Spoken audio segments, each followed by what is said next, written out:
नमस्कार मित्रांनो, तुमचे आमच्या चॅनलवरती स्वागत आहे. तर मित्रांनो, आज दिनांक 21 एप्रिल 2026 अहिल्यानगर बाजार समितीचे जर भाव पाहिले तर मित्रांनो तुम्हाला धक्का बसेल.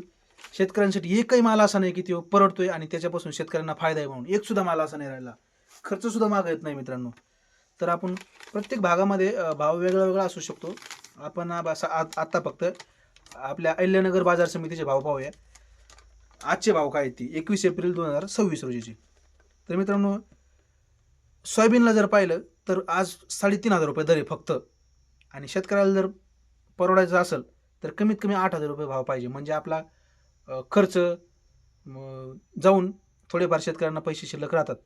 खत बियाणे जाऊन, लेबर खर्च, वाहतूक खर्च, इतर खर्च असा जाऊन शेतकऱ्यांना थोडेफार पैसे शिल्लक राहतील. कधी जर 8,000 रुपये प्रति क्विंटलला भाव असेल तरच.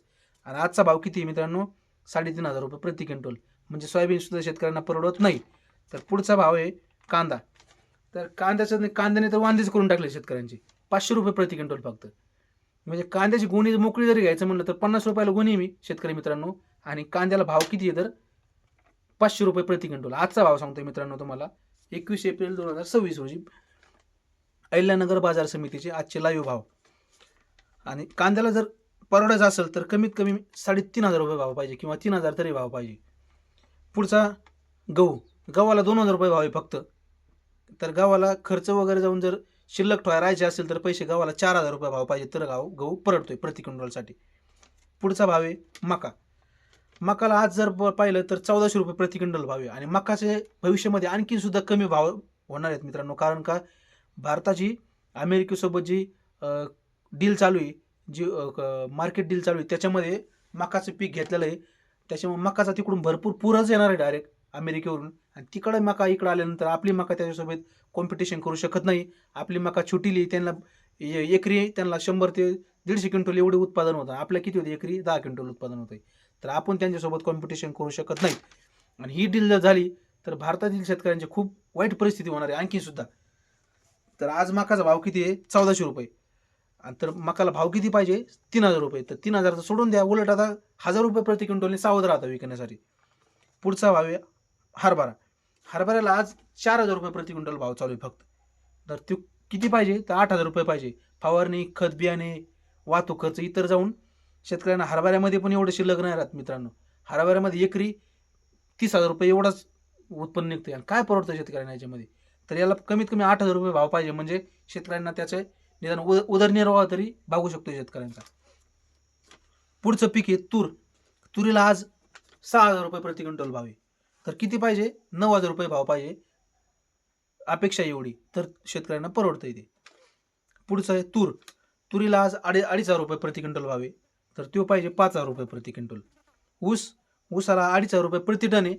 तर किती पाहिजे? 3,500च्या वरतीच पाहिजे तर ऊस परवडतोय. बाजरीला चालू आहे 22,000 रुपये प्रति क्विंटल. आणि शेतकऱ्यांना परवडण्यासाठी पाहिजे 3,500 रुपये प्रति क्विंटल. तर हे पाहिले आपण मित्रांनो बाजारभाव. तर याच्यामध्ये एकही असा मला दिसत नाही की शेतकऱ्यांना फायद्याचा भाव आहे म्हणून. सगळीकडून शेतकऱ्यांची लूटच चालू आहे. तर असं नाही की कोणत्या मंडळाने किंवा कोणत्या युनियननी, शेतकरी युनियन असो, शेतकरी गट असो, शेतकरी मंडळ असतील, यांनी सर्वांनी विरोध केला सरकारनं या युनियननी सरकारला खूप विरोध केलेला आहे या बाजार भावामुळे, की भाव वाढवा, शेतकऱ्यांसाठी काहीतरी विशेष योजना आखवा की जेणेकरून शेतकऱ्यांना योग्य भाव भेटेल. परंतु सरकारने याकडे खूप कानडोळा केला आहे. सरकारने याकडे कानडोळा केला आहे. सरकारला शेतकऱ्यांची कुठलीही गरज नसल्यासारखं झालं आहे मित्रांनो. तर सरकारने जरी शेतकऱ्याकडे कानडोळा केला तरी सुद्धा शेतकऱ्याकडे एक असा तिसरा डोळा आहे, ती जर शेतकऱ्याने उघडला तर सरकार गुडघ्यावरती येईल. अक्षरशः सरकार जे आहे ते शेतकऱ्यांच्या पाया पडेल मित्रांनो. असा एक प्लॅन आहे माझ्याकडे. तर प्लॅन काय मित्रांनो पहा. तर कसा डोळा उघडायचा तर मित्रांनो पहा, शेतकऱ्यांसाठी पहिला पॉईंट, शेतकऱ्यांनी कुठलेही माल विकायचा नाही. तू गहू पिकवतो ना, मी ज्वारी पिकवतोय, तुझा गहू मला दे, माझी ज्वारी तुला घे, अशी देवाणघेवाण करायची मित्रांनो. आणि असं किती वर्ष करायचे? 2 वर्ष करायचे. तर हा जर प्लॅन सक्सेस केला शेतकऱ्यांनी तर सरकारच काय मित्रांनो, भारतीय सरकार सुद्धा, इंडियन जे नॅशनल गव्हर्नमेंट आहे इंडियाचं, जे केंद्रामध्ये बसलंय, हे सुद्धा शेतकऱ्यांच्या पाया पडतील मित्रांनो. तर काय करायचं? पहिला पॉईंट लक्षात धरायचा आहे की असहकार चळवळ, याला असहकार चळवळ बोलतात, जे काही गांधीजींनी सुरू केली होती 1900 ज्यावेळेस भारतीय स्वातंत्र्य लढा होता त्यावेळेस ब्रिटिश गव्हर्नमेंटने असंच शेतकऱ्यांची लूट चालवली होती. त्यावेळेस गांधीजींनी काय केलं, असहकार चळवळ केलं की ब्रिटिश गव्हर्नमेंटला कुठलीही सहकार्य करायचं नाही.